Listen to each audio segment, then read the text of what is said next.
Ya, saudara yang sudah bergabung, selamat malam. Kita akan mulai Connect at Home kita malam hari ini. Seberapa kita sudah bergabung, yuk kita siapkan hati kita mau berdoa.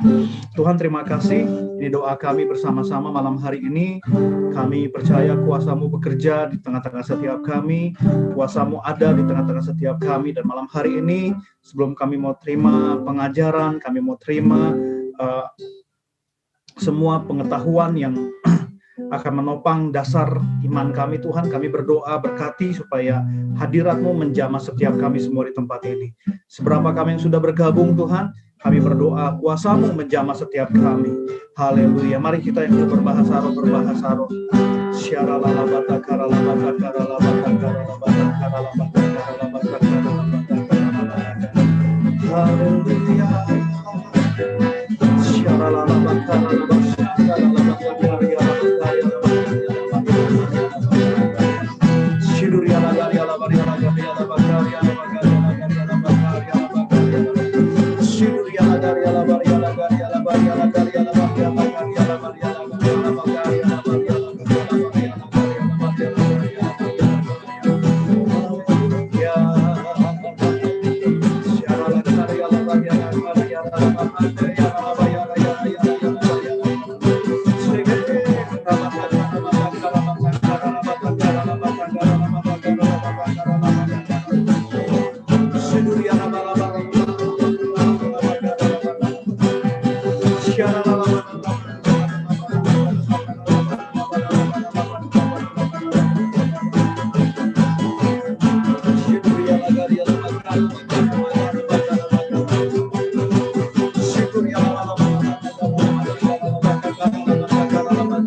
Tidak akan meninggalkan setiap kami.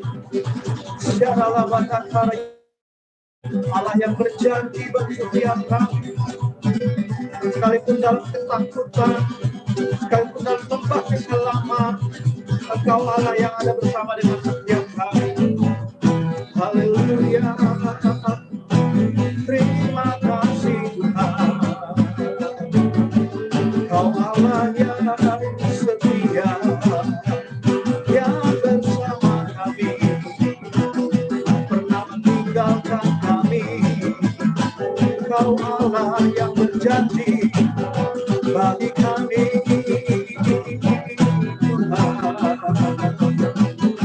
Bapak, hamba mengucap syukur untuk malam hari ini. Bapak berkati signal antara Bandung dan Jakarta, dan Pastor Fandi boleh berjoin bersama dengan kami malam hari ini. Dan hamba berdoa pengajaran malam hari ini bukan hanya sebatas pengetahuan, tetapi juga ada yang dapat kami ambil dan kami praktekkan dalam kehidupan kami sehari-hari. Terutama ini membantu agar fondasi teologi kami itu benar, sehingga kami bisa membangun di atas fondasi yang benar. Terima kasih Bapak, berkati presentasi semuanya berjalan dengan baik. Dalam nama Yesus kami berdoa dan mengucap syukur, sama-sama kita katakan amin. Haleluya. Shalom saudara, selamat kembali lagi di dalam Bible Study. Bagi yang mungkin belum hadir, minggu lalu saya bahas mengenai sola scriptura, ya, dari sisi sejarah. Saya jelaskan sola scriptura dibangun oleh Martin Luther abad ke-16 dalam rangka dia mengkritik kegerakan Roma Katolik saat itu. Lalu saya bahas 3 elemen dalam sola scriptura, ada otoritas Alkitab, ya.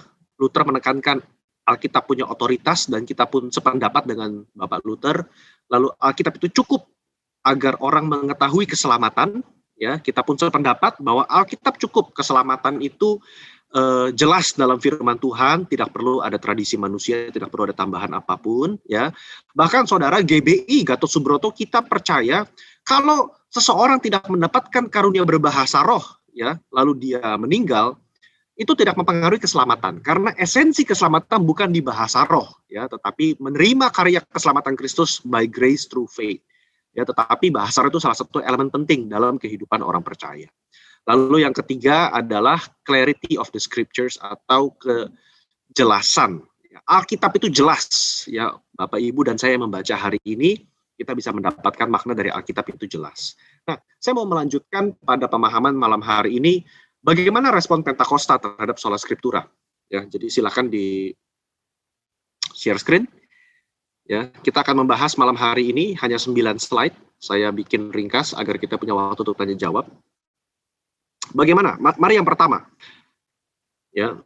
Jadi melanjutkan daripada pembahasan minggu lalu, pada dasarnya kita orang Pentakosta, kita menyambut reformasi yang dilakukan oleh Martin Luther pada abad ke-16. Bahkan kita Gereja Pentakosta, GBI, kita menganggap diri sebagai kelanjutan daripada reformasi tersebut. Kok tahu bahwa kita masih melanjutkan? Karena kita mengikuti doktrin pembenaran daripada Martin Luther, ya, justification. Kalau Bapak Ibu, Saudara sering dengar daripada Paniko ngomong ya di SACC maupun di dalam pastor message, berkali-kali dalam tahun ini dan tahun lalu dia ngomong mengenai JSG. Apa Saudara? Justification, sanctification, glorification. Pembenaran, pengudusan, pemuliaan. Nah, konsep pembenaran ini kita mengikuti dari apa yang Martin Luther cetuskan abad ke-16, Saudara. Nah, gerakan Pentakosta menekankan sanctification yang dilanjutkan oleh tokoh reformer lain, yaitu Wesley, John Wesley. Ya, John Wesley menekankan sekali kepada kekudusan hidup. Lahirlah Holiness Movement, gitu Saudara. Ya, ada lalu dari John Wesley dia melahirkan sinode namanya Metodis, ya, gereja Metodis di Jakarta juga ada gereja Metodis. Lalu lahirlah dari Metodis ada gerakan kekudusan, ya, lalu ada Anabaptis. Lalu lahirlah gerakan Pentakosta, Saudara, ya. Yang kita percaya ledakan terbesar itu terjadi di Azusa Street, ya. Azusa Street tahun 1906. Sekitar bulan April, bulan Mei itu Roh Kudus dicurahkan secara luar biasa. Lalu lahir gerakan Pentakosta yang ciri khasnya adalah baptisan Roh Kudus. GBI mempercayai, kita senada dengan gerakan Pentakosta klasik, yaitu tanda awal seseorang dibaptis roh adalah dia berbahasa roh. Ya, tanda awal. Jadi dari situ JSG ini itulah kelanjutan, ya, kelanjutan daripada reformasi. Saya tulis di kalimat terakhir, umat Pentakosta menekankan beberapa dimensi dari doktrin keselamatan yang harus dialami. Nah, Saudara, ya bisa kita garis bawahi kata dialami. Kenapa? Karena orang Pentakosta itu kental dengan pengalaman. Doktrin keselamatan kita bukan hanya berupa kognitif atau hafalan, Saudara. Ya, kalau kita hari ini ngafal, bagus. Justru sekarang saya sedang mengajarkan doktrin keselamatan. Kita perlu mengerti secara kognitif. Tetapi Pentakosta tidak berhenti hanya di kognitif. Kita mau mengalami keselamatan itu. Kita mau merasakan ya apa yang ditulis dalam kitab kisah para rasul, kita ingin merasakan. Nah, itulah Saudara, ya. Dialami secara komunal, komunal artinya secara komunitas, ya, secara gereja. Lanjut, next. Nah, Saudara, kalau Saudara ke gereja Lutheran, ya, gereja Lutheran itu di Indonesia salah satunya HKBP, ya, HKBP itu Lutheran. Mereka kental dengan Injil, ya, the gospel, the pure gospel, Injil yang murni. Nah, seringkali konsep Injil itu rada rancu di dalam Pentakosta. Orang Lutheran mungkin nanya orang Pentakosta, kamu ini sama nggak sih sama kita gitu. Orang Protestan mungkin nanya sama orang Pentakosta, Injil yang kamu beritakan tuh sama nggak sih? Ya, karena kadang-kadang kita dicap kita mengabarkan Injil kemakmuran, the prosperity gospel, ya nggak? Kita dianggap mungkin sudah menyeleweng dari Injil yang murni soal keselamatan, ya. Tetapi saya mau tekankan malam hari ini, kita Pentakosta meneruskan Injil daripada kegerakan reformasi. Bahkan kita perkaya dan kita perluas dengan konsep full gospel atau Injil yang seutuhnya, Injil yang sepenuhnya. Nah, itu isinya apa, Saudara? Injil full gospel ada 5 dimensi. Makanya seringkali disebut fivefold gospel, ya, Injil 5 tingkatan. Apa isinya, Saudara? Yang pertama, Yesus sebagai penyelamat. Yang kedua, Yesus yang membaptis roh. Yang ketiga, Yesus yang menyembuhkan. Yang keempat, Yesus yang menguduskan. Yang kelima, Yesus sebagai Raja yang akan datang. Nah, coba Saudara, mari kita kita renungkan baik-baik. Maksudnya apa nih, Pak? Fivefold gospel ini, kok saya baru dengar? Nah, Saudara, sebetulnya mungkin kita nggak ngomong langsung full gospel, tetapi gereja kita sudah mengabarkan 5 dimensi ini. Ya, coba nih ya, saya ngomong ya. Jesus as Savior, Yesus sebagai juru selamat. Nggak usah jauh-jauh deh, saya ambil contoh Paniko aja. Saudara, saya mau nanya, Paniko ngomong nggak soal keselamatan? Waduh, sampai mungkin kita udah bosan kali. Ya kan, berkali-kali tuh di pastor message, justification, sanctification, glorification. Ya kan, nggak boleh main-main. Ya kan, setelah orang dibenarkan, dia harus dikuduskan. Terutama setelah ada, Saudara, pengajaran Hyper Grace. Elemen yang pertama ditekankan sekali nih, Jesus as Savior. Ya kan? Lalu GBI percaya kita bukan sekali sama tetap selamat. ya, bahwa keselamatan adalah progres. Ya, jadi orang bisa kehilangan keselamatan. Itu topik untuk lain waktu. Yang kedua, Spirit Baptizer, Yesus membaptis dengan roh. Menurut saudara, GB Gatsu menekankan nggak?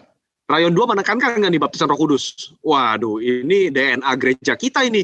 Baptisan roh, ya kan? Kalau lagi retret, lagi KKR gitu kan, ayo yang belum terima bahasa roh, angkat tangan, kita doakan. Wah, ya kan? Siapa yang mau menerima pengurapan, maju ke depan. Ya itu, Spirit Baptizer itu. Yang ketiga, Jesus as healer. Yesus sebagai penyembuh. Gereja kita lakukan nggak, saudara? Wah, ini HMC udah keberapa ratus kali, saudara nih, HMC ini, Healing Movement. Ya kan, dimulai pertama dari Bandung. Ya kan, waktu itu Pak Niko dengan almarhum Pak David Cakra. Ya kan, ini kita sudah bukan khotbahkan, saudara, kita praktekkan. Gitu. Ini sudah bukan level khotbah, langsung dipraktekkan dalam bentuk KKR. Yang keempat, Jesus as sanctifier. Yesus yang menguduskan.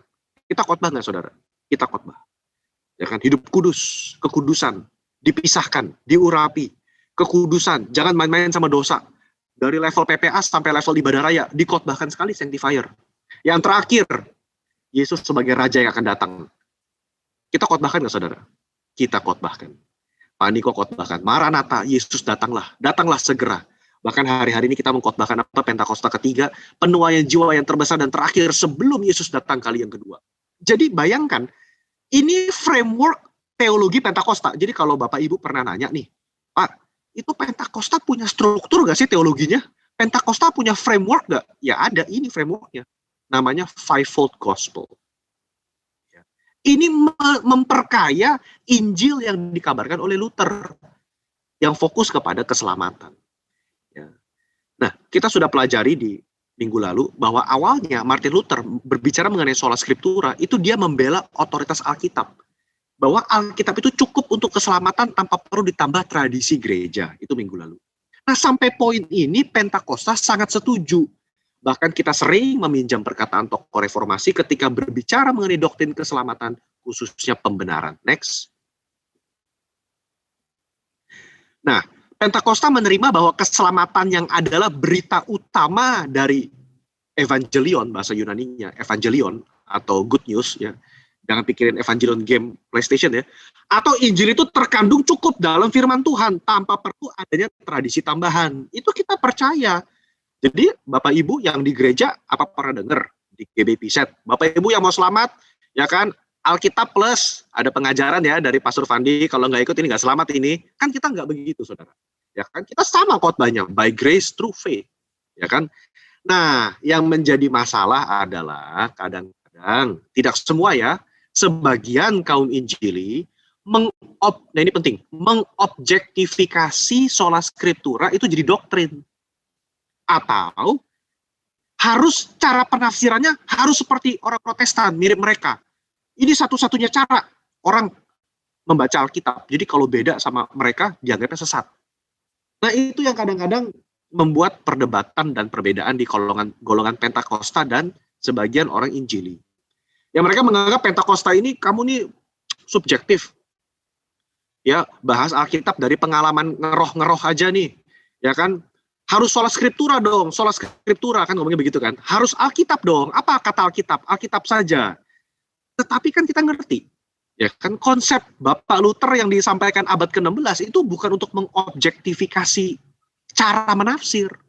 Yang dia maksud adalah kembali ke Alkitab, jangan pakai tradisi manusia. Tetapi yang terjadi di abad 21 adalah ini dipaksakan konsep hermeneutiknya, bahasa teologinya hermeneutik, yaitu apa, cara penafsirannya dipaksakan. Akibatnya apa, saudara? Kepecah dua kan? Ada golongan sesasionis, golongan kontinuasionis. Pernah dengar nggak Bapak Ibu? Apa itu golongan sesasionis? Golongan sesasionis berkata, karunia Roh Kudus udah stop. Nggak ada tuh kesembuhan, nggak ada mujizat, nggak ada pengusiran setan, itu udah stop di zaman Alkitab. Dan mereka mendasarkan itu pada sola scriptura. Nah kita beda, kita kontinuasionis. Artinya apa? Masih continue. Masih ada nubuatan, masih ada mujizat, masih ada karunia roh. Masih ada itu semua. Gitu. Kenapa berbeda? Karena memang mereka menekankan sekali itu. Cara penafsir hermeneutiknya mesti seperti orang Protestan. Ini yang nggak sepaham dan nggak senafas dengan kaum Pentakosta. Ya, kalau saudara kemarin ikut seminar Pentakosta ketiga yang dibawakan oleh STTB The Way 2 minggu berturut-turut, itu jelas sekali posisi kita. Orang Pentakosta kita ingin menghidupi, kita itu nafasnya, kita ingin apa yang ada di Alkitab kita alami sekarang. Nggak salah kan Bapak Ibu ya? Kita ingin mengalami, kalau Kisah Rasul 4 kita baca nih kan, Kisah Rasul 4. Dan ketika para murid berkumpul, berdoa, maka bergoncanglah tempat itu dan mereka semua penuh dengan Roh Kudus. Kita baca itu kan bukan sejarah Bapak Ibu. Kita berdoa, Tuhan, kami ingin doa pengerja kami seperti Kisah Rasul pasal yang keempat. Ketika berdoa, tempat kami bergoncang dan semua penuh Roh Kudus. Nah, kita begitu cara bacanya Bapak Ibu. Kita ingin mengalami apa yang di Alkitab tulis. Ya, oke lanjut. Nah, meminjam perkataan dari Van Hooser, ya saudara saya tulis bukunya di bawah, ya Kevin Van Hooser ini teolog Injili, Reform, yang dia juga menyatakan keberatan atau ada sesuatu yang salah dengan sola scriptura. Ya. Dia bilang begini, beberapa orang itu terburu-buru mengambil kesimpulan, yaitu apa? Ini sola scriptura ya. Therefore, bahwa inilah the certain way of using the Bible. Mereka menekankan cara ini, cara menggunakan Alkitab seperti ini, itu yang otoritatif. Padahal kata Van Hooser, harusnya Alkitabnya yang otoritatif, bukan cara tafsirnya, gitu loh. Nah, Bapak Ibu coba pisahkan. Ya. Permasalahannya adalah karena sekarang sebagian orang Injili, ya sebagian ya, itu menekankan cara pandangnya harus sama seperti mereka. Inilah cara kita membedah Alkitab. Van Hooser berkata, jangan begitu. Harusnya yang otoritatif Alkitabnya, bukan cara pandangnya, kira-kira begitu. Jadi ketika Pentakosta mengakui konsep sola scriptura, kita mengakui sama seperti Bapak Luther. Tradisi, perkataan manusia, nubuatan, liturgi, itu level 2 di bawah Alkitab. Dan harus sesuai dengan firman Tuhan. Nah, sepanjang itu kita setuju, Bapak Ibu. Itu saya tulis yang poin ketiga. Pemahaman sola scriptura tidak boleh menjadikan Alkitab sebagai religion of the book. Atau bahasa kerennya, biblisisme. Biblis. Apa artinya itu biblisisme? Pernah dengar nggak Bapak Ibu? Biblis. Orang yang terlalu mengagung-agungkan Alkitab. Jadi Tuhannya tuh Alkitab, bukan Tuhan. Ayo loh, pusing nggak? Mereka baca Alkitab, mereka begitu menghormati Alkitab, cara penafsiran hermeneutiknya harus tepat seperti ini, historis, gramatis. Tuhannya lupa, Tuhannya hilang, nggak ada. Gitu. Jadi cuman agamawi. Ini jadi cuman tradisi aja. Nah, ini yang Pentakosta kita nggak setuju. Ya, kita mau membaca Alkitab dan kita mau menghidupi apa yang Alkitab tulis. Makanya kan ketika kita baca Yesus menyembuhkan, doa kita sama. Tuhan, kita mau terjadi kesembuhan persis seperti yang Tuhan lakukan 2000 tahun yang lalu. Tuhan, kita mau mengalami apa yang rasul-rasul dan para murid alami 2000 tahun yang lalu. Itu kan doa kita, Bapak Ibu. Ya kan? Kita nggak menganggap mujizat itu sesuatu yang udah kuno. Enggak. Bagi kita itu bagian daripada Injil, the full gospel. Lanjut, next. Mengapa umat Pentakosta menekankan sekali, ya yang saya ngomong tadi ya, untuk menghidupi cara baca Alkitab, dan bukan hanya sekedar jago kognitif, apa itu jago hafal, jago doktrin, tapi kita menekankan prakteknya. Nah ini poin 2, bedanya kita sama beberapa orang Protestan. Karena kita punya pemahaman, Roh Kudus yang menginspirasi penulis Alkitab adalah roh yang sama yang memberikan inspirasi serta pewahyuan kepada orang zaman sekarang. Saya mau nanya Bapak Ibu, ya. Harap proaktif. Mau di chatting boleh, unmute boleh. Bapak Ibu percaya nggak? Alkitab punya otoritas. Percaya ya? Saya mau nanya. Otoritasnya Alkitab di mana? Ayo. Kalau kita berkata setuju, Alkitab punya otoritas. Otoritas Alkitab ada di mana? A. Kata-kata yang tertulis. Titik komanya. B. Roh Kudus yang memberikan inspirasi di balik kata-kata itu. Kira-kira yang sakral, yang suci, yang otoritatif gitu ya, otoritas gitu. Itu yang mana? A atau B?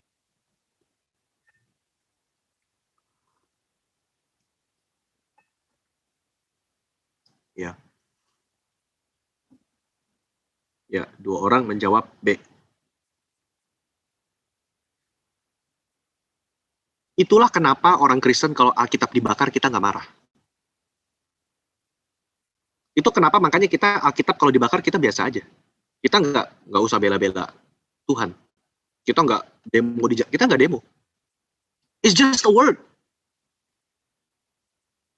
Tapi yang kita bela adalah ini Alkitab menjadi firman yang suci. Kenapa?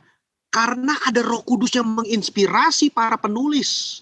Ada Roh Kudus yang menginspirasi sampai bapak-bapak gereja bisa mengkanonkan PL dan PB, ya, perjanjian baru. Dan ketika kita baca, itu bukan cuma sekedar kata-kata, tapi itu kata-kata yang hidup, yang Roh Kudus berbicara kepada kita lewat firman itu. Makanya orang Pentakosta suka ada statement, Bapak Ibu, bedakan antara logos dengan rema. Pernah dengar nggak khotbah itu tuh? Logos, firman yang tertulis.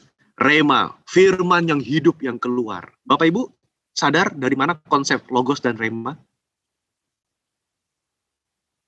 Memang ada di Alkitab.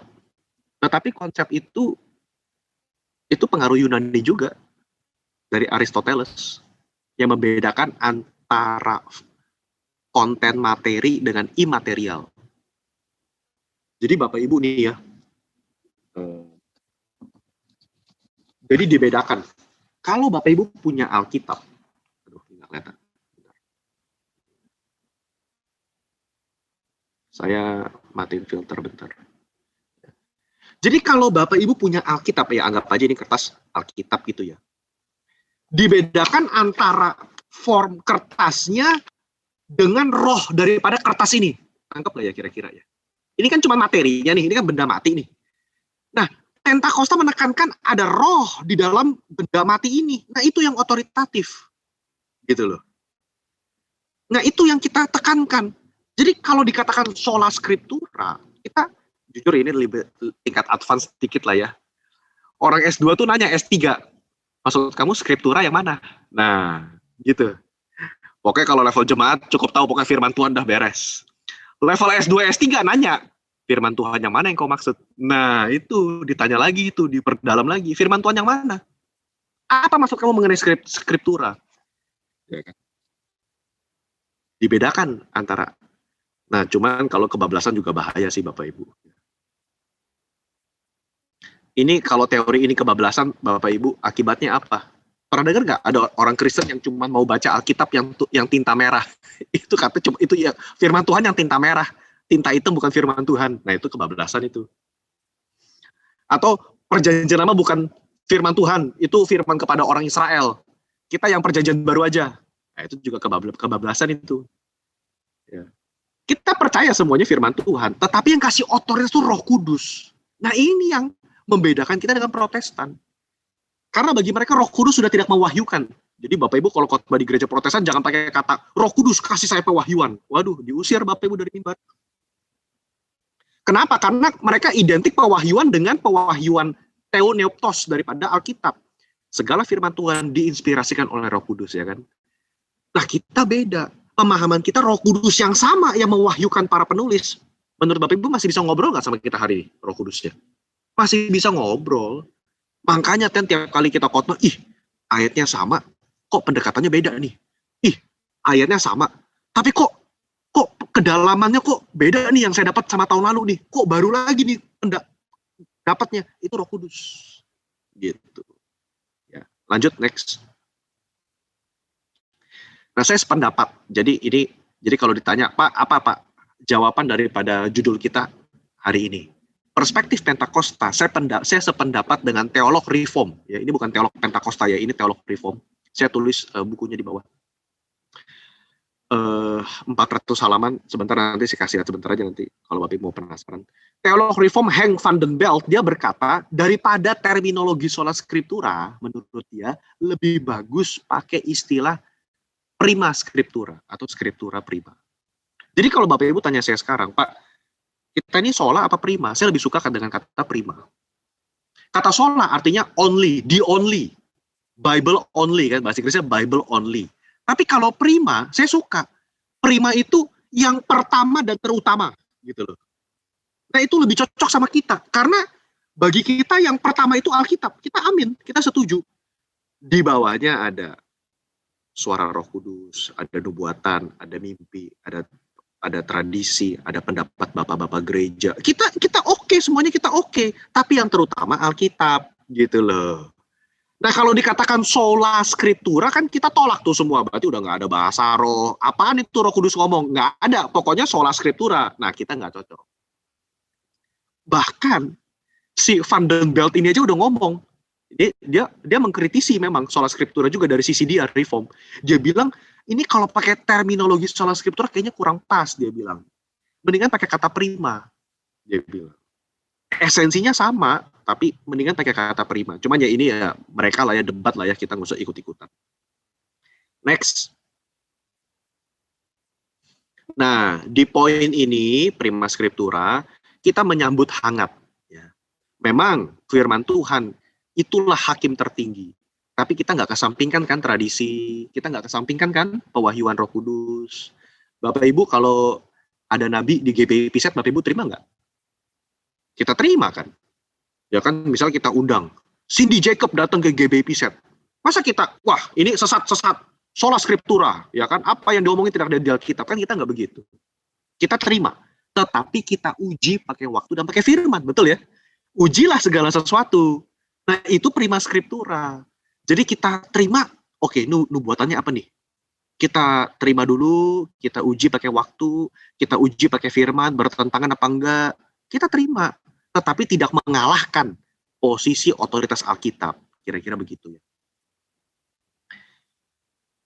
Van Hooser berkata, sola scriptura adalah usaha. Wah mantep nih ya, ini orang reform yang ngomong nih. Usaha mendengarkan suara roh berbicara melalui firman Tuhan. Dan meminta pendengarnya untuk meresponi. Ini yang dilakukan oleh bapak-bapak gereja, di mana mereka berusaha mencapai konsensus terhadap kebenaran fundamental. Maksudnya apa nih kebenaran fundamental?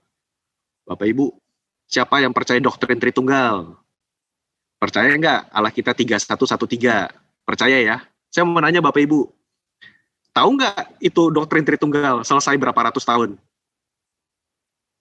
Diperdebatkan, didiskusikan, sampai jadi konsensus.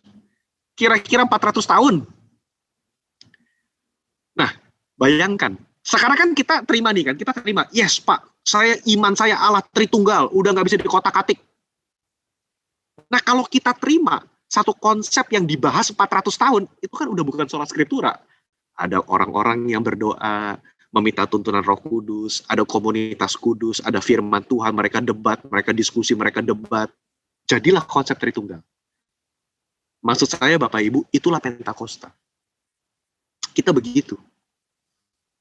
Makanya saya senang ya dengan satu gereja yang belajar. Saya ngajar di gereja saya, anak-anak muda, saya bilang kalian harus kritis. Ya, kita harus kritis. Kita terima roh, ya kita terima, tapi kita juga kritis dong. Kita diskusi, kita debat, kita ngobrol, kita doa, kita nyembah Tuhan, kita diskusi lagi, kita minta Roh Kudus berbicara, apa nih Tuhan, apa ini Tuhan, pengajarannya bagaimana. Sampailah kita kepada konsensus, ya inilah kita terima menjadi nilai gereja kita. Itu kan hubungan antara Roh Kudus, segitiga ya, Roh Kudus, firman, dan orang percaya. Itu nggak boleh hilang itu segitiganya itu. Ya, firman, Roh Kudus, orang percaya. Ada di OSP kita itu, Bapak Ibu, ya di hmministry.id, official standing paper GBI Gatot Subroto, kita bahas itu. Ya, Bapak Ibu kalau buka HM Ministry di bidang teaching, lalu official standing paper, lalu Bapak Ibu buka di artikel yang 3 pilar Pentakosta. Nah itu. Ya kebetulan saya yang bawa VOP-nya soalnya 3 pilar Pentakosta. Gitu. Itu maksud saya di poin terakhir itu, yang poin ketiga. Bagaimana berdialog dengan firman, komunitas orang percaya dengan tuntunan Roh Kudus. Contohnya ada nggak Bapak Ibu di Alkitab? Ada. Kisah Rasul pasal 15. Ingat nggak? Sidang pertama Yerusalem. Ya kan? Kalau Bapak Ibu ingat, Kisah Rasul 15, orang-orang sekarang didatangkan ke Yerusalem. Ada Paulus, ada Petrus, ada Yakobus, ya kan? Mereka debat. Karena sekarang orang-orang Yunani sudah bertobat. Tetapi beberapa orang pengen orang Yunani itu memakai cara hidup Yahudi. Betul ya? Harus disunat, harus ini, harus itu. Tapi Petrus bilang, loh, tapi pas saya khotbah, baru khotbah, Roh Kudus turun dan menjamah mereka. Artinya kan Tuhan setuju sama mereka. Paulus bilang, kita pun nggak bisa kok mengikuti hukum Taurat sepenuhnya, ngapain membebankan itu kepada orang Yunani. Bapak Ibu, kita buka sebentar ya, kita buka firman Tuhan ya. Kita buka Alkitab Kisah Rasul pasal ke-15.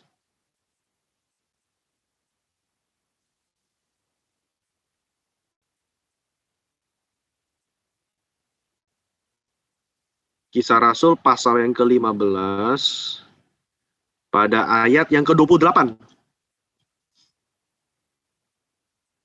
Kisah Rasul pasal 15 ayat yang ke-28. Saya bacakan. Sebab adalah keputusan Roh Kudus dan keputusan kami, ya, supaya kepada kamu jangan ditanggungkan lebih banyak beban daripada yang perlu ini. Nah, perhatikan Bapak Ibu, ada keputusan Roh, ada keputusan kami. Artinya apa tuh? Dalam mereka berdiskusi, ya kan, mereka bikin sidang Yerusalem, Roh Kudus dilibatkan, ada firman Tuhannya, bahkan firman Tuhannya yang kita ambil soal restorasi Pondok Daud. Lalu ada keputusan orang-orang kudus, bapak-bapak gereja. Nah, inilah harusnya yang gereja lakukan sekarang ketika ada masalah. Firman ngomong apa, Roh Kudus ngomong apa, pemimpin gereja ngomong apa, kita sepakat. Nah, itu saudara. Komunitas Pentakosta begitu. Jadi kita memang kita diskusi, kita ngobrol pakai firman. Oke, silakan kembali ke PowerPoint. Next slide. Jadi kesimpulannya apa saudara malam hari ini? Pentakosta justru berusaha menghidupi apa yang Roh Kudus inspirasikan kepada para pelaku sejarah Injil. Ya. Kita menekankan firman Tuhan secara keseluruhan tadi ya, full gospel ya. Kita nggak cuma bicara Injil soal keselamatan, enggak. Kita lebih daripada itu. Kita bicara Yesus yang menyembuhkan, Yesus yang menguduskan, ada Roh Kudus, baptisan Roh Kudus dengan tanda awal berbahasa roh, dan eskatologi kita. Yesus akan datang segera. Kita tidak setuju dengan objektifikasi firman Tuhan yang hanya sebatas teks yang perlu ditelaah secara hermeneutik. Ini menjadi kering. Makanya khotbahnya kadang-kadang tuh orang bilang ya, kok saya ke gereja Pentakosta, kok khotbahnya saya bisa nangis ya. Saya merasakan khotbahnya tuh hidup. Kenapa? Karena kita menganggap firman bukan sebatas teks sejarah yang perlu ditelaah. Ini historisnya begini, gramatikalnya begini. Enggak. Kita pakai itu lalu kita masukkan apa kata Roh kepada jemaat untuk hari ini. Gitu. Pentakosta berfokus kepada suara Tuhan di dalam dan melalui firman Tuhan. Ya. Kita mencari ada suara Roh Kudus lewat firman Tuhan. Itu yang makanya Bapak Ibu kalau kita baca kitab kita doanya begini. Roh Kudus berbicara sama saya lewat firman Tuhan. Kita begitu kan? Tuhan bicara sama saya lewat firman Tuhan. Tuhan mau ngomong apa?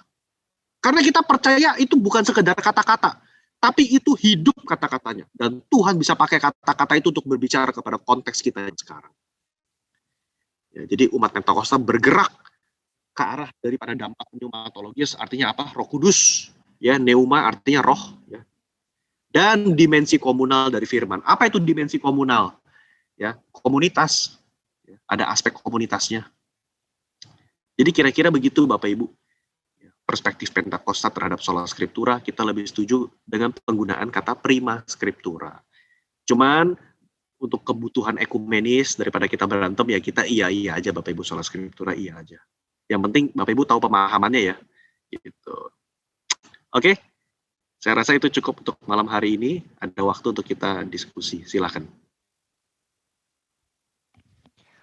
Baik, saudara-saudara, jika ada pertanyaan bisa langsung aja di kolom chat ya kalau ada yang mau tanya, atau bisa dikirimin kalau saudara misalnya malu gitu nanya langsung, nggak apa-apa, bisa kirim ke saya chat pribadi, nanti saya bantu untuk bacakan pertanyaan-pertanyaan. Kalau ada bisa langsung tanya berkaitan dengan sharing yang telah dibagikan hari ini.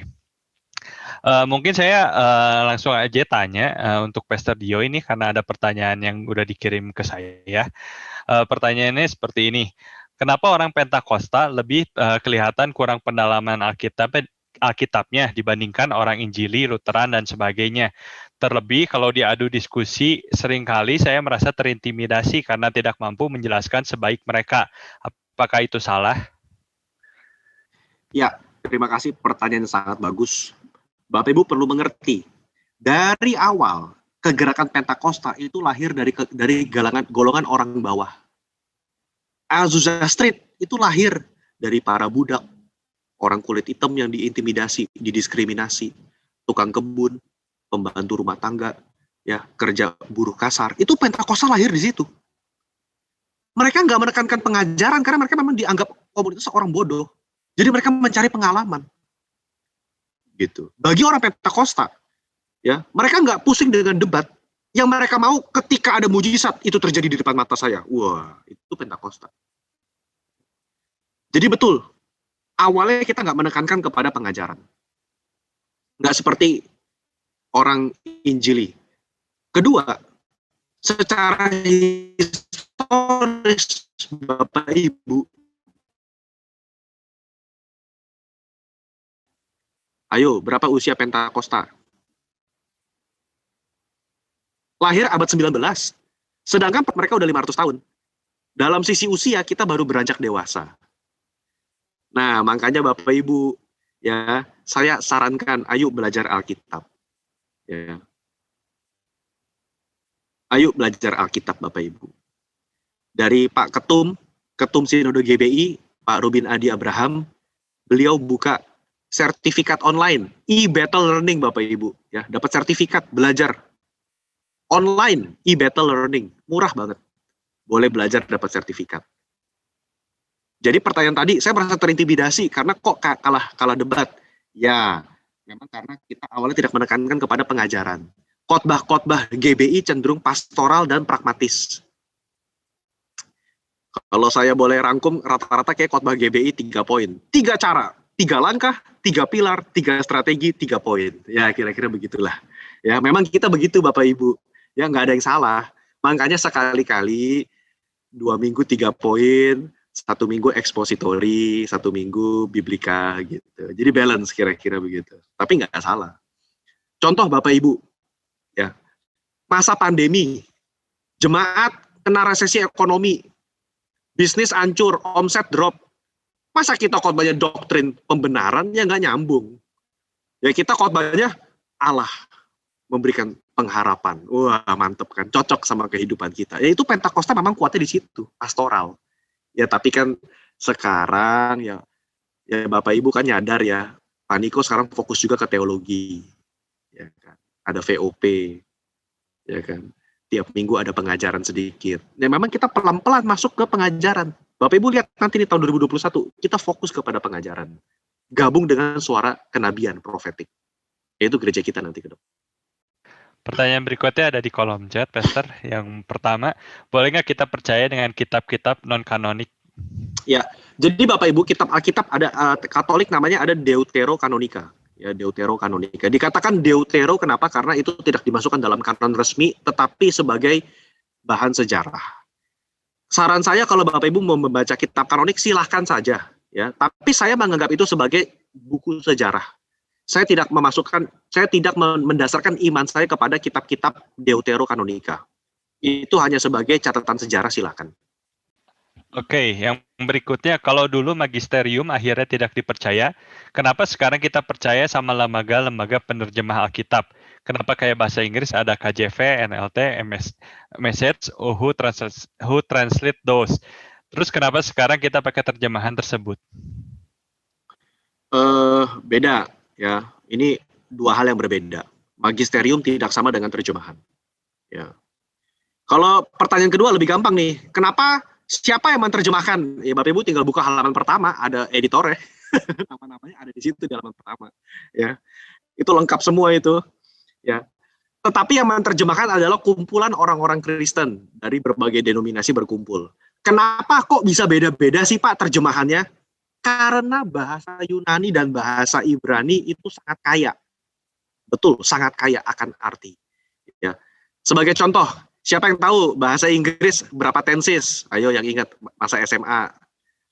Bahasa Inggris ada berapa tensesnya coba? Ayo, ada past tense, present tense, future, apalagi? 12. Ada 16, Pak. Ada 16, kalau nggak salah ada 16. Tahu nggak Yunani berapa? Yunani lebih dari 30. Jadi memang ada beberapa hal yang tidak terjemahkan secara sempurna di bahasa Inggris. Coba tanya bahasa Indonesia, ada berapa grammar? Nah loh, Indonesia grammarnya apa? Saya makan kemarin, saya makan sekarang, saya makan besok. Nggak ada yang berubah. Cuma beda keterangan waktu. Kita nggak ada grammar Bapak Ibu. Bayangkan, dari 30 tenses, masuk ke Inggris 12 tenses, masuk ke Indonesia cuma 1. Makanya banyak terjemahan. Ya karena begitu kaya. Makanya Bapak Ibu, kalau saya baca Alkitab bahasa Inggris, saya pakai setidaknya 5 terjemahan. Ya, saya pakai biasanya 5. Ya, kan sekarang di internet gratis banyak Bapak Ibu ya, di internet gratis. Ya, kita membandingkan. Lalu tujuannya beda-beda. Pak, The Message kok terjemahannya bebas sekali? Ya iya, karena The Message dikhususkan untuk daily devotional, perenungan pribadi. Yang kata-katanya sudah diparafrase kepada gaya bahasa zaman now. Kalau Bapak Ibu mau yang bahasa akademis yang persis daripada Yunani dan Aramaik dan Ibraninya, Bapak Ibu buka NASB dan Amplified. Ya. Bapak Ibu pakai kok ke private bentar. Bapak Ibu pakai NASB dan Amplified. Itu 2 terjemahan untuk akademis. Pak, kalau bahasa Inggris yang biasa Pak, untuk khotbah di jemaat, pakai NLT cukup, New Living Translation. Gitu. Jadi beda-beda tergantung tujuan. Lalu, kalau dulu magisterium tidak dipercaya, kenapa sekarang kita percaya pada lembaga penterjemah Alkitab? Ini beda pertanyaan, ya. Ini pemahamannya beda. Magisterium itu menafsir sampai mempengaruhi doktrin. Penterjemah Alkitab cuma menerjemahkan, nggak menafsir. Siapa yang menafsir? Ya Bapak Ibu sama saya sendiri sekarang. Gitu. Kalau magisterium bukan hanya menerjemahkan, dia sampai menafsir. Dan Bapak Ibu nggak boleh debat. Nah kalau sekarang kita boleh debat nggak? Boleh-boleh aja. Ya, jadi bedanya itu ya. Ya kira-kira semoga menjawab pertanyaan. Oke, pertanyaan berikutnya lagi, Pastor. Kalau di GBI, seringnya saya menangis ketika nyanyi, tapi pas dengar khotbah ketawa karena lucu. Tapi beberapa waktu saya mendengarkan khotbah reform itu lebih terasa, bukan maksud satir, mohon pencerahannya. Iya, makanya ini salah satu otokritik lah ya kepada kita semua. Ya khotbah jangan cuma yang lucu lah ya. Bapak Ibu, kan saya juga kepala sekretariat di gereja. Ada beberapa pendeta, mohon maaf, yang saya tidak undang lagi di gereja saya. Kenapa? Karena 45 menit, 1 ayat, sisanya ngelucu. Setelah kita diskusi dengan gembala dan para pemimpin gereja, akhirnya kita tidak undang lagi tahun depan. Kenapa? Ya itu, ayatnya 1, ngomongnya apa, ngelucunya apa, penutupannya apa, beda-beda semua. Pokoknya jemaat ketawa. Ya, kayak gitu-gitu saya tidak undang lagi. Gitu. Ya. Jadi kok di reform lebih kerasa ya Pak? Ya iya, karena mereka fokus kepada pengajaran. Makanya saya mendukung GBI PSET seperti ini nih, ada pengajaran kan bagus nih. Lalu kan gembala saudara Pastor Fandi ini pengajar juga. Jadi gereja yang ideal adalah bagi PPW nangis, lagi khotbah tertampar-tampar oleh firman. Wih, mantap kan. Nah itu, ya, udah ditampar, habis itu dipeluk lagi dikul. Nah, kan, enak dah, pas dah gitu. Oke, kalau saudara-saudara masih ada pertanyaan, masih bisa ya, kita masih punya waktu. Oke.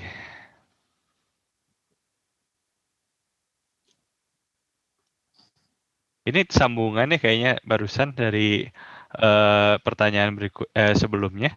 Jemaat mula-mula bahan yang jadi acuan firmannya apa belum ada di Alkitab ya? Jemaat Betul. mula-mula. Oh, ya. Jadi jemaat mula-mula acuan firmannya apa? Perjanjian lama. Itu. Jadi kalau mereka ngomong Alkitab apa tuh? Ya PL. Makanya Bapak Ibu jangan buang PL, jangan merasa itu nggak relevan. Itu Alkitab juga firman Tuhan. Gitu.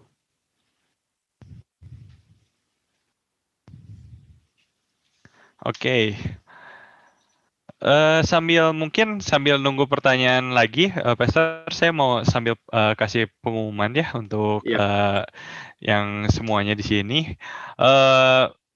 Sambil saya share screen, ngingetin aja untuk saudara-saudara semuanya. Minggu ini kita ada ibadah onsite lagi di GBI PSET.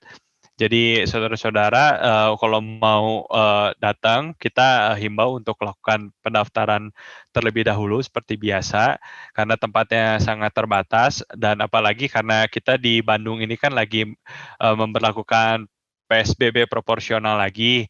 Nah, jadi melihat situasinya juga zonanya masih belum cukup baik, kita ibadahnya masih 1 kali dulu jam 9 pagi. Jadi tempatnya sangat terbatas. Jadi kalau saudara-saudara mau hadir di minggu ini, saudara bisa langsung segera mendaftar di link yang ada di layar ya. Bisa tinggal isi datanya di situ aja, simple.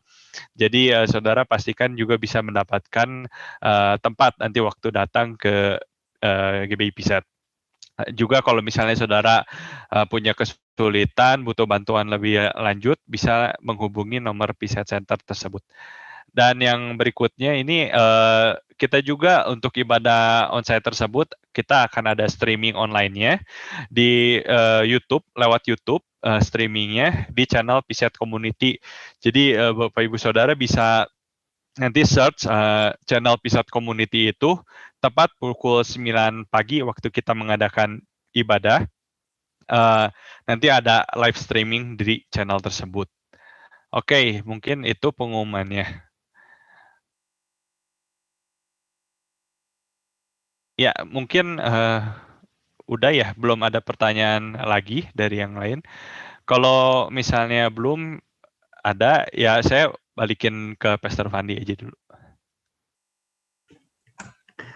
Oke, saudara, saya percaya 2 minggu ini kita bisa belajar sesuatu ya. Artinya memang hal yang masih kalau secara kedalaman memang belum terlalu dalam, tapi jauh lebih dalam daripada apa yang kita ketahui selama ini. Jadi terima kasih untuk Pastor Dio, terima kasih untuk saudara untuk bahan ini. Beliau sengaja coba meringkas saudara ya, bahan yang panjang diringkas. Saya berharap bahwa sebenarnya ada yang bertanya kenapa kita jadi belajar teori. Nah, saudara, saya percaya ini bukan teori yang pertama, karena pengetahuan itu penting, karena Alkitab juga dengan jelas berkata bahwa kita itu harus diperbaharui dalam roh dan pikiran. Nah, salah satu yang membuat pikiran kita akan semakin terbuka adalah waktu kita memiliki pengetahuan yang cukup, saudara.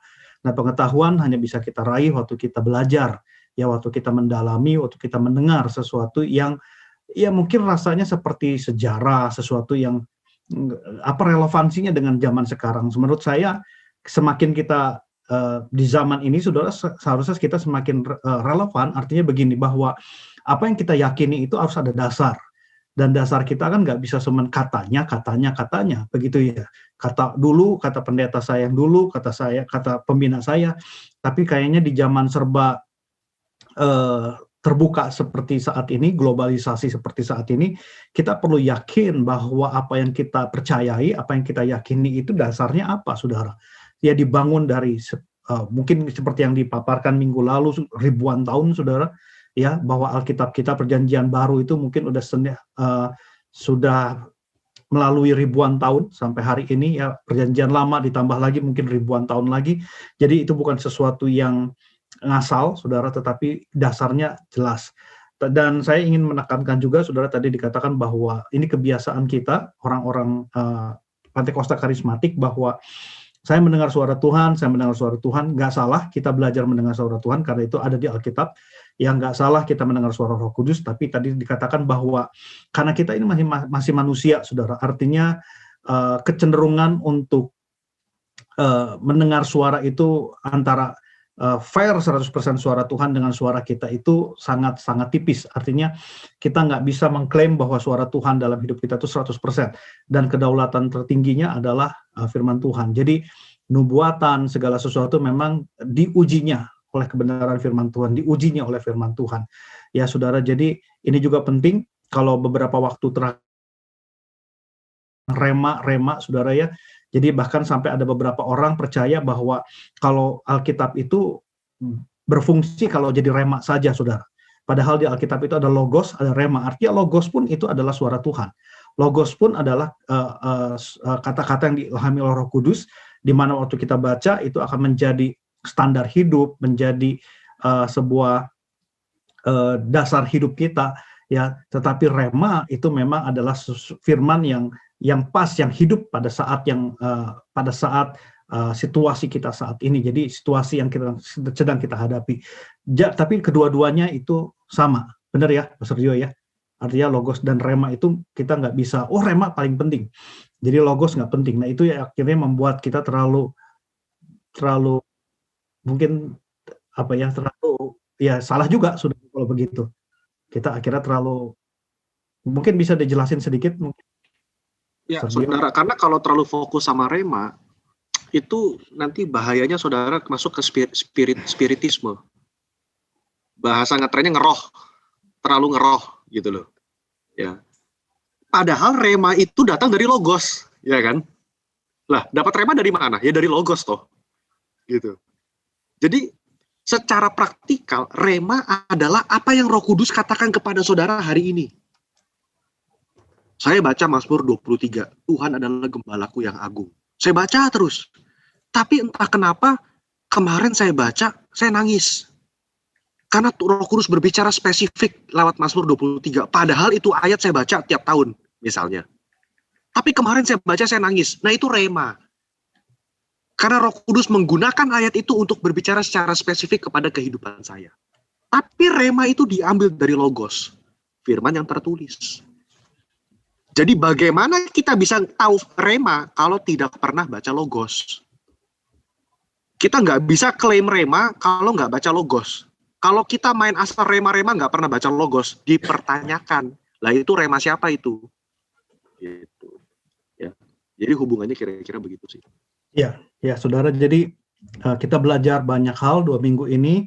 Ya, kalau mungkin masih ada pertanyaan, saudara, mungkin hari ini kita nggak cukup waktu, tapi bisa ditampung. Mungkin saya akan tanya pribadi ke Pastor Dio, dan mungkin kalau ada jawaban akan disampaikan. Sekali lagi, terima kasih, thank you Pastor Dio untuk waktunya. Untuk ini ada satu, ya. Mungkin coba Dio satu lagi, ya, bisa dijawab atau tadi sudah terjawab? Itu barusan dijawab itu barusan. Mungkin sembari pas kita ngobrol Pak Fianto ketik mungkin. Oh ya, oke. Ya, jadi thank you sekali lagi Pastor Rio untuk waktunya. Terima kasih teman-teman. Untuk 3 minggu ini kita belajar, ya. Tadi 2 minggu yang lalu Pastor Rio sudah sampaikan, minggu ini juga 2 minggu yang lalu kita belajar sesuatu mengenai tanya jawab mengenai juga tentang Alkitab. Jadi saya berharap bahwa ini bisa menjadi sebuah pemicu untuk kita mau belajar lebih banyak lagi ke depan. Puji Tuhan. Nah, saya juga ingin mengumumkan minggu depan kita akan doa, saudara, encounter night. Jadi kita siapkan hati kita mau mengalami Tuhan minggu depan. Sekali lagi Pastor Rio, terima kasih. Yuk saudara, kita berdoa bersama-sama. Terima kasih malam hari ini untuk apa yang hamba-Mu sampaikan. Tuhan, segala jerih lelah hamba-Mu Tuhan yang Berkati Tuhan yang ganti semuanya. Terima kasih untuk semua pengetahuan, untuk semua hal hati yang sudah diimpartasikan bagi kami. Tuhan berkati Pastor Dio, untuk istri, kedua anaknya, Tuhan sertai berkati pengembalaannya, semua yang pelayanannya, pekerjaannya, Tuhan buat berhasil. Terima kasih untuk malam hari ini, Tuhan yang menjagai setiap kami, Tuhan yang sertai setiap kami, pribadi lepas pribadi, keluarga demi keluarga. Kami percaya kuasa Tuhan bekerja atas setiap kami, Tuhan. Kami bersyukur kami ada di 2020, di akhir 2020. Apapun yang mungkin kami alami panjang 2020 ini, Tuhan, banyak hal yang berat, banyak hal yang menekan kami, tapi kami mau bersyukur kalau kami ada di akhir 2020. Tuhan, kami berdoa memasuki 2021 supaya kami bisa terus melihat bahwa hari depan lebih baik, bahwa tahun depan pasti akan menjadi tahun yang lebih baik lagi. Tuhan, tolong kami semua. Tuhan, jagai pribadi lepas pribadi, ya, jauhkan dari setiap kami dari mara bahaya, jauhkan dari setiap kami daripada hal-hal yang buruk. Tuhan, terima kasih biar penjagaan Tuhan nyata atas setiap kami semua. Kami bersyukur untuk gembala sidang kami, Tuhan, untuk Pak Niko bersama 3 wakil gembala Rayon 2, Tuhan sertai, untuk Kobeni Gunawan sebagai kepala OTP Rayon 2, Tuhan juga sertai. Terima kasih, kami bersyukur untuk semua hamba-hamba-Mu, Tuhan, untuk Tuhan atas bangsa ini. Tuhan sayangi bangsa ini, Tuhan kasihi jiwa-jiwa, Tuhan kasihi bangsa ini, Tuhan. Kami berdoa biar Tuhan sadarkan banyak hal-hal yang buruk dari bangsa ini. Tuhan, buat bangsa ini yang jahat. COVID, Tuhan, dalam hari-hari ini, Tuhan, yang terus masih tinggi, Tuhan, di seluruh Indonesia. Tuhan, kami berdoa, kasihi mereka, Tuhan, sayangi mereka, sayangi nyawa mereka, Tuhan, beri kesempatan mereka untuk mengalami kesembuhan. Kami berdoa, berkati Tuhan, pemerintahan, Tuhan, presiden, wakil presiden, seluruh kabinet. Tuhan, kami percaya 2021 akan menjadi tahun yang lebih baik bagi Indonesia. Terima kasih untuk malam hari ini, kami bersyukur. Sebentar kami akan berpisah, Tuhan. Kami mau buka hati kami, mengangkat kedua tangan kami. Mari saudara dikasih Tuhan, saat ini terima segala berkat kasih karunia yang berlimpah daripada Allah Bapa, Putranya Yesus Kristus, persekutuan Roh Kudus menyertai kita semua mulai malam hari ini sampai Tuhan Yesus datang kedua kali, bahkan sampai selama-lamanya. Berkat penyertaan Tuhan menyertai kita semua. Yang percaya bersama dengan saya katakan amin, amin.